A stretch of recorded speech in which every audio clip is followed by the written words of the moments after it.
Hey everybody, thank you for tuning back in. It's Shawn here from Insights in Automation, and in this episode of the Automation Podcast, I meet up with Paul Scott from Inductive Automation to learn all about the Ignition Community Conference. Now, if you're like me and you like going to these things, meeting other users and learning what's new and coming out for the product, then I think you'll enjoy this episode. And if you use Ignition or you're thinking about using it, you really should consider looking into the community conference because it's a unique once a year event that really allows you to get a look at not only the product, but their partners and talk to other users of the software. Now, if you are interested, I'm going to include all the top links in the description, in the show notes, so you'll have them on whatever platform you're viewing or listening on.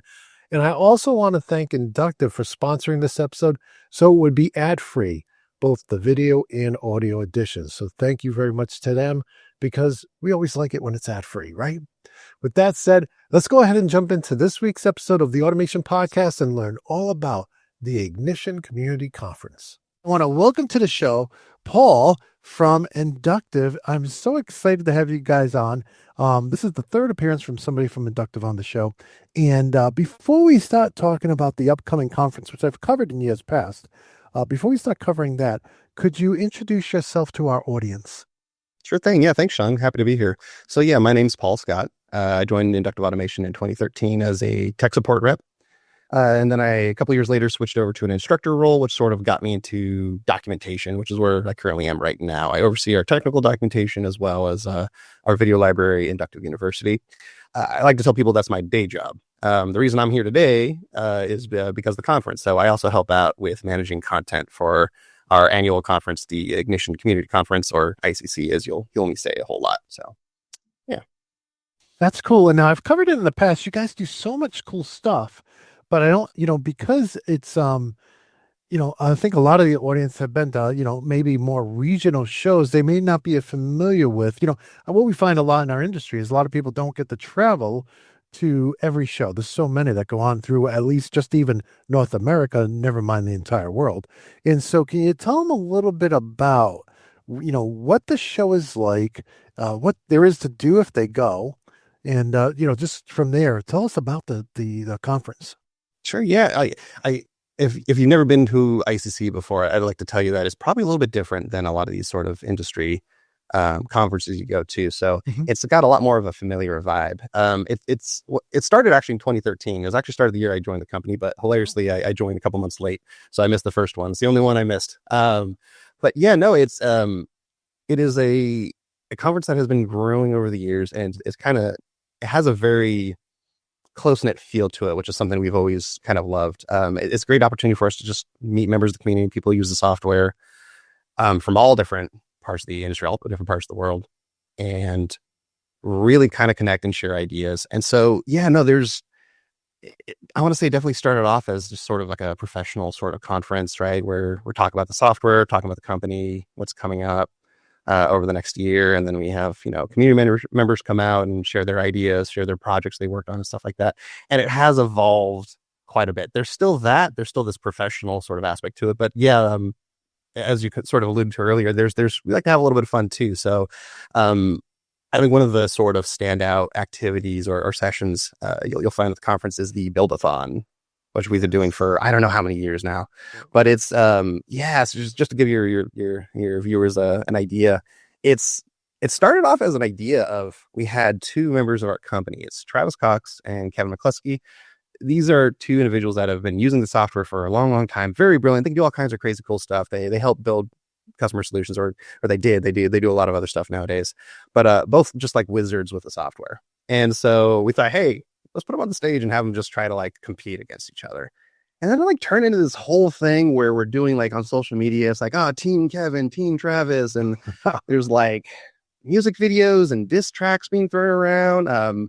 There's props, there's costumes, and there's a couple of sort of I guess staples of the session, which would be one. There's usually a musical act of some sort. I don't want to put them on the hook for this year, but it started the first year where we had our host Kent Melville, another wonderful guy that works at the company here, and he was sort of the acting MC. for the whole event, right? So while Kevin and Travis are kind of building, you don't want to just watch people staring at a computer for like 45 minutes or an hour. It's kind of boring, right? So Ken's up has like this tall order of like entertaining the entire conference while that's going on. So one of the things he did is he started singing a song and kind of got the whole crowd involved in it. And that because so then that evolved to like, oh, okay, cool, let's do that again. And so we started making like music videos. We put together, we call it the IA Inductive Automation Band. And so just a bunch of employees who have some sort of musical background, and we've made music videos, and it's been kind of crazy. So that's kind of the spirit of what the Build-a-thon is, right? Like, and then they're always trying new stuff and they're always getting kind of excited. So usually that's one thing I recommend folks check out, or maybe a reason to kind of attend, is the sort of this like industry conference that has this really fun, lighthearted sort of a session there. So, but yeah, no, that's is that aside from that, I mean, there's a lot of different activities to come and check out. Something we're doing new this year that I'm actually kind of happy to talk about is we have a new room that we're bringing to the venue. We're calling it the Co-Lab because we like it's short, collaborative lab. Yeah. We like our wordplay. And so we're trying to turn this room into sort of a kind of a hands-on sort of room, right? So a lot of conferences, they're very passive, right? Like you're there to listen, you're there to maybe converse with folks if you get a chance to, but there's usually a lot of things to watch, right? But we have this conference and it's about software. It's like, well, we should probably do something with the software or try to get some more hands-on time with it, right? Yeah. So in the Co-Lab, we have two activities planned. One is the community design challenge. And the whole point of that is we have our instruction team who teach our classes and they handle our certification tests and all that fun stuff. They are cooking up a bunch of challenges that need to be solved in Ignition. So the idea is that they're going to give you a bunch of like very small prompts, very, very small, specifications, and say, hey, can you build a solution in Ignition that does X, Y, Z? And the idea is to have you do within half an hour or so. We don't want you sitting all day feeling like you're building a project when you're at a conference, right? And once you complete it, they'll check you off and they'll add a point to your team. And we're going to have everyone who participates on one of 3 teams. So kind of channeling the spirit of the Build-a-thon I just talked about. Right? And have the community kind of work against each other and also together, I suppose you could say, when you're talking about within teams. And we'll announce who the winning team at the end of it. We're going to have a whole bunch of challenges on every day so people can come back if they wanted to keep kind of showing off solutions or kind of like challenging themselves. So really excited. It's the first time we're doing it this year, but hoping it kind of brings some very creative ideas and see what people can show off. Right. So that's one of the activities. The other activity in the Co-Lab would be the huddles, we're calling them, or community huddles, we're also calling them. So think of like a science fair. You have a bunch of people kind of presenting work they've done, right? And then the audience can kind of walk around. That's kind of the vibe we're going for. So the idea is to get like speakers who are coming to the conference, vendors that are coming, thought leaders, people who aren't even really presenting something, but they had something really cool that they wanted to show off to the community, right? Like they built some really cool application that does something really neat. And then we saw it and was like, oh, that's really cool. The idea is to have them come hang out for an hour at a time. We'll have a whole bunch of them in the Co-Lab, and they'll just kind of show off, demo, whatever it is they worked on. If they're a speaker, they'll just kind of be there to hang out and maybe talk about their presentation. So, if maybe you sat in on their session and maybe you had a question you wanted to ask, but maybe you couldn't get into it because, maybe you ran out of time or whatever. Hey, you can come say hi to them afterwards. Come maybe ask your question, interact with them. Yeah. Kind of get a good chance to kind of mingle and meet with the speaker. Right. So good opportunity to sort of meet people that who are presenting ideas or doing other fun stuff at the conference. So really excited to see how that's going to play out this year. So hoping folks will enjoy that. Yeah, I think, go ahead. I was going to say, I have more I can cover. I just don't know if you want me to keep going. Yeah, no, let me stop there. So, Sure. For the Build-a-thon, I remember covering it the last couple of years for the news show. And, I thought it was just so incredible. So, this is a very serious business. Industrial automation, that's, I know your stuff can be used outside of industrial automation, but industrial automation, it's very serious. And when you're working with custom machine builders or integrators, you actually can have some fun because you get to see the vision of what can be done with control systems and how they can take a process that was maybe costing a company money to turning it around to being profitable. And I always like watching machines in motion, whether it's a bottling line or robot arms or palletizers, depalletizers, whatever. And, but it's like it's like building one of those Goldberg machines, but that actually has a purpose that does something positive, right? It's not just to be, a Where's Wardle for the eyes. It's actually to be something that changes the life and make things possible. And I get frustrated with some older folks who are like automation's bad as they sit there holding their smartphone, which they live on and could not be created without any automation. So, but in any case, the HMI SCADA part of it, ignition and other packages like it, it's a place where we can use a lot of creativity that we don't usually get to use unless we're building something for a trade show. We get to use on the controller side, and so a lot of times, those of us who love using those packages, we like to be creative. I know at a conference that kind of turned into a corporate thing and then got canceled, but conference I used to go to back in the day, we would challenge each other to build stuff, and like I would build video games, right? Pong, multiplayer Pong using a client server based system, and you know, s- uh, um, the interface from Star Trek, or, Space Invaders inside of a SCADA package. It was just a way to kind of let go and have fun and, talk to colleagues. And I really, really miss those times. And so you guys have captured that, put it in a bottle. And I like that the build-a-thon, how you invite all your integrators to kind of take part in it. And like a lot of it can be done before the show. And then, you have your finalists who actually do something at the show. And did that change, or is that still the same way? It's still the same way. Yeah. Okay, yeah. I think that's so smart because it gets the whole community involved, but there's not time for everybody to do that at the show. But with the collabs, I can definitely see even end users and OEMs and other people getting involved where they may not be an authorized integrator, but they're passionate about the product, and they want to show off or just have fun and see if they can build anything in the time allotted. So I think you guys are really capturing the spirit and innovation ingenuity of your users and keeping that community. You said that the event seems like very friendly, like very familiar.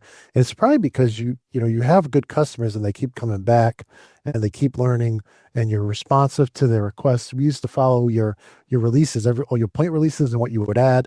And you guys are very responsive to feedback. Again, we all know from the product side, you can't add every request that somebody has. Sometimes, just like when you're programming a PLC, sometimes they're like, well, can you just have it go from there to there? That sounds so easy. It's like none of the equipment can actually move from there to there, so that's impossible, right? So I really love what you guys are doing with that. I wish more people in our industry would do that. I just think and I remember times in the past where I was involved with things like that. It was just so much fun, but also that camaraderie you have, and just everybody's working together to make the product better and find new uses for the product, innovative ways to use it.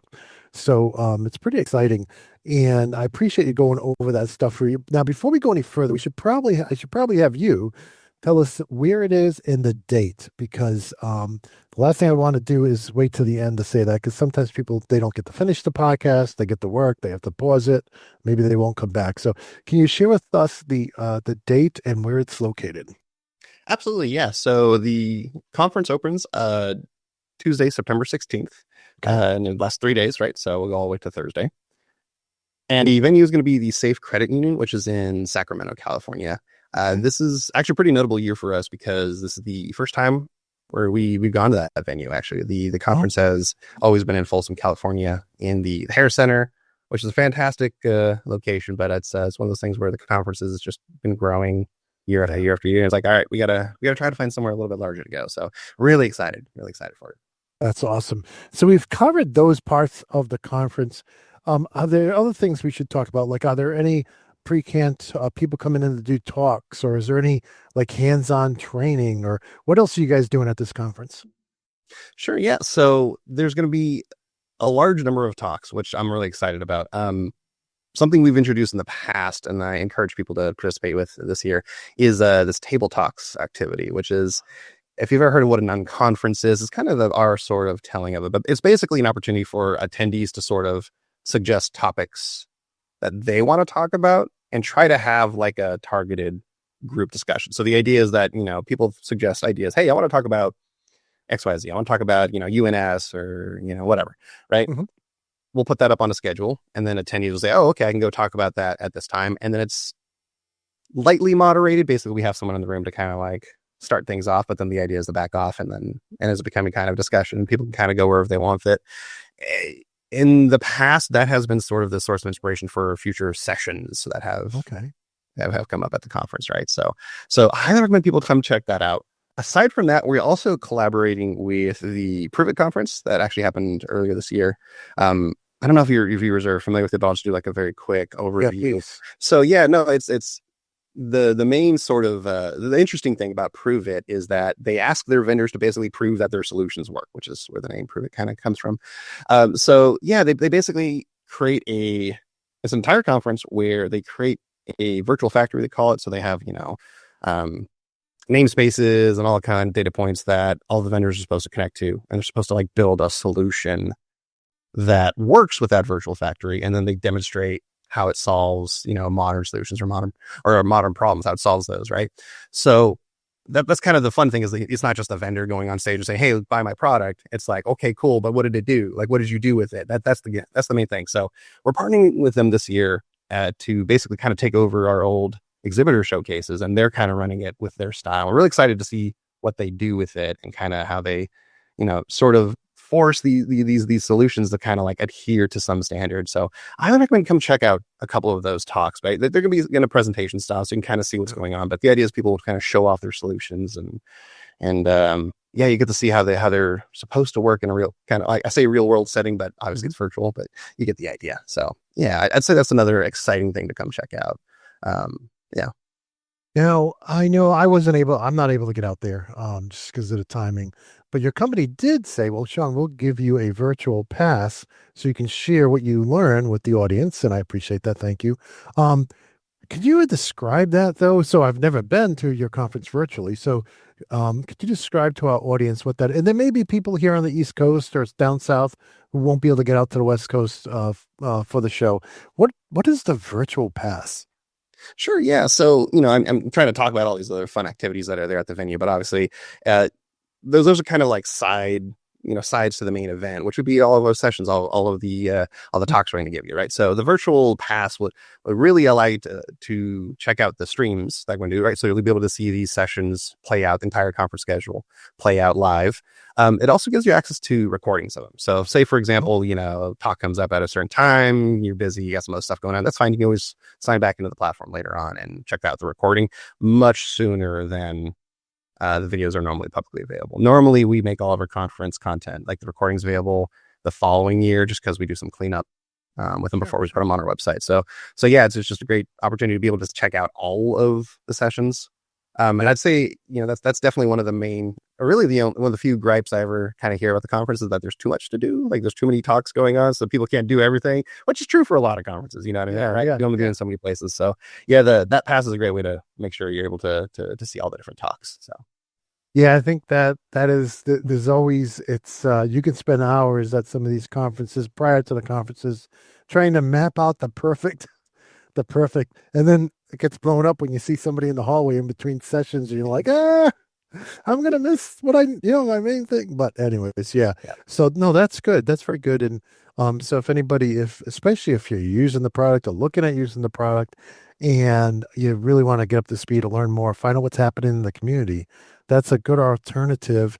And if the boss won't let you out of work, at least you can catch the replays afterwards, and which is great, and you still can feel like you came up to speed, without having to take a flight out there. Which it would be better to obviously to do everything in person, but sometimes, especially end users, it's hard to get out of the plant, And I shouldn't say just that end users, OEMs integrate. It can be difficult to travel halfway across the country and get that approved. But hopefully you'll have a lot of people from the East Coast representing us. And in any case, so it just sounds like a great time. Sounds like a fun time. It's coming up quick, so people interested should try to sign up soon. What else should we talk about the conference? Well, you mentioned a little bit earlier about sort of the creativity of folks in this space, and you kind of talk about making video games and stuff like that in different systems. It's kind of funny you mentioned that, because one of the other activities we have is we call it our SCADA arcade. So this really? so this started off as like a project in our tech support division, as sort of like a product knowledge development program, where it's like, hey, make a video game in Ignition, right? Which is a little challenging, because it's not, it doesn't have a lot of tools you'd find in like a modern like game engine. But Oh yeah. that's engineers do great with challenges like that, right? Which is, I think, kind of to your point. So yeah, well, in the past we've basically brought these games that our support engineers have worked on, just so people can check it out. This year we're turning to a larger room. We'll try to have some physical games there too, so people can kind of play around and check it out. But yeah, so that's making a return. That ended up being kind of a fan favorite that came out there. And then I would also say something else we're doing this year is we're creating a room called the Hub. So one of the things we found, it's kind of funny running a conference. This is something I didn't really realize, but there's just a lot going on. And it turns out a lot of the attendees might want to actually chat with someone. From Yeah, the yeah, company. absolutely. And it's really hard when, like, a good chunk of your company is also running around, like, helping facilitate the conference. So we decided, all right, let's make a little room where we're just going to have people from different teams, so like our support division or sales engineering, stuff like that. If you wanted to go talk to them or ask some questions, we'll even have our product managers from our software engineering. So if you wanted to, like, mention like pain points or suggestions for ideas, there will be people there that you can kind of just chat and say hi. So definitely recommend checking that out too. Just, it's a good way to kind of interact with the company. And I think that's something that maybe a lot of your audience, a lot of attendees maybe don't really realize, that the conference is kind of a selfish thing for us, because it's a good opportunity for us to, like, talk to the folks that use the conference. That ends up being a huge draw for us. We have a really strong community around the software, right? And we feel very blessed with it, because there's a lot of organizations out there that, people have some not so nice things to say about the company for one reason or another, right? But it seems like we have some really true fans. So the conference is a fantastic time for us to really make sure we're still connected to those folks, where we're still interacting. Right? You sort of commented a little bit about us, like, reaching out to our community and interacting with them. And so that's really why we're here doing it every year. We just like chatting with people and throwing a little party where people can come and tell us what they're working on. And it honestly, it motivates a lot of folks at the company. It also is a great introduction for a lot of folks, because it's maybe one of the things that's a little less obvious, but maybe once you think about it, it makes sense, is that, we're a software company, which I know that seems kind of weird for me to say, but we're definitely, like, we're sort of like a step removed from the people that are using the software, right? Like, we're kind of at least a step or two away from integration companies, right? So the conference is a great way to say, hey, come talk to these end users, come talk to these integrators, see what they do with our software, right? Because that's something that's a little bit harder to capture on their own at IA. So we like to make sure we're talking with community members and sort of exposing them to, hey, here's what our users are doing. Here's how the product actually gets used. So that's a hugely important thing, or aspect of the conference for us, I should say. Yeah, I mean, I think over the years, one of the bad trends we've seen, I think we're all starting to realize this. They say 2020 is hindsight is 2020. Is that you're not as efficient, or you can be super efficient when you're conversing with people, when you're talking to people, when you're even in person, right? That's even better. And a lot of people, because of everything we've been through, are doing everything remote, but you don't get to see the inflections. You don't get to understand. And when you're not at a conference, you don't usually have the time to really get into things on a deeper level. So there's a lot of advantages. I know I've been doing this for 35 years. I still learn new things talking to my students and talking to the vendors that come on. I'm learning stuff every day. And if I just read a book and just sat and filmed videos, there would be so much I would never have learned. And because every human being is not only unique, but they're in unique situations. And so for a vendor like yourself, I can definitely see, a conference like this, your customers are bringing you things that you've never thought of a certain way because you've never been in that situation. So it's huge that you guys are doing this. Again, I recommend all vendors do something like this, but I'm glad you guys are doing it. And I think that's probably why you have a very loyal customer base. And I just want to throw out there one thing too. Anybody who is not a gamer, they do make. I actually built my own arcade machine, and they do make USB to arcade controls. So don't poo-poo it. You can actually take your favorite software package to make Pong, right? Anybody can do that, and you can wire it to real arcade controls very simply and easily through a USB block. So, and it's a lot of fun to do that too. So, in any case, with that, and again, we know there's a maker version of your software. We covered that in our first episode. And so, people can play with it if they want after hours and learn it as well. But in any case, so I'm looking forward to it already, even though I'm only going to be attending virtually. Is there anything else we should cover in this episode about the conference itself or the company? Yeah, I like to tell folks. I mean, there's a lot to check out. I'm obviously I have some bias, and I'm very excited about a lot of things going on there.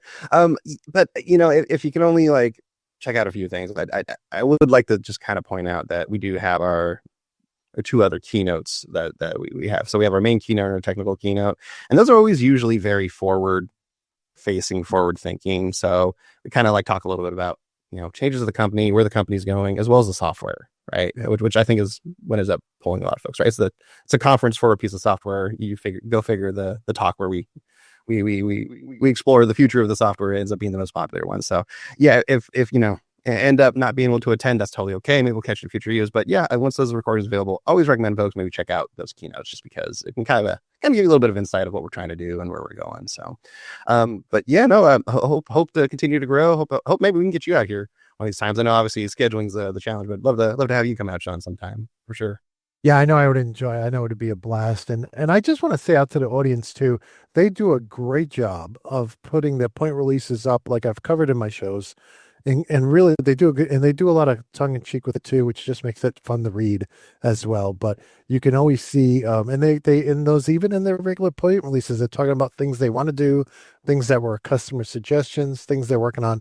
So just kudos to the company for being so forward and transparent and really putting their customers first. And yeah, I just was always impressed with those things. And Paul, I just want to thank you for coming on. What I'll do is, just so the audience knows, we're gonna fill the description with the important links so that you can either get your in-person pass or you can get your virtual pass, and any other important links we think need to be in there, so you guys don't have to go search in the web or click in. They'll be right there in the description. I do want to thank Inductive for making this episode ad free. We really appreciate it. So they've covered our costs to edit the episode and publish it, so you guys are enjoying it. So Paul, thank your company for that, and thank you for coming on the show. I really appreciate it. Yeah, thanks for having me, Shawn. This is a lot of fun. Well, I hope you enjoyed that episode, and I want to thank Paul for coming on the show and bringing us up to speed on the Ignition Community Conference. Really appreciate him coming on and sharing all those stories and all that information. And I want to thank Inductive, too, for sponsoring the episode so we could bring you the audio and video completely ad-free. That said, don't forget, all the links are in the description, and if you do use or are thinking about using Ignition, then definitely consider going. I also was given a free pass to attend a virtual event, so I'll try to get you guys reporting on that as the event is ongoing. Now, with all that said, I do want to thank you all for tuning back in this week. Please share the podcast with other people. It really helps us find new vendors to come on the show, or maybe new product managers at existing vendors that we haven't really hooked up with. So I really appreciate when you guys share the show out there. Let the vendors know you're watching and listening. Or if you're a vendor, let your colleagues know that it's worth coming on the show, because you get in front of this great audience. And with that said, I want to wish you, my great audience, good health and happiness. And until next time, my friends, peace.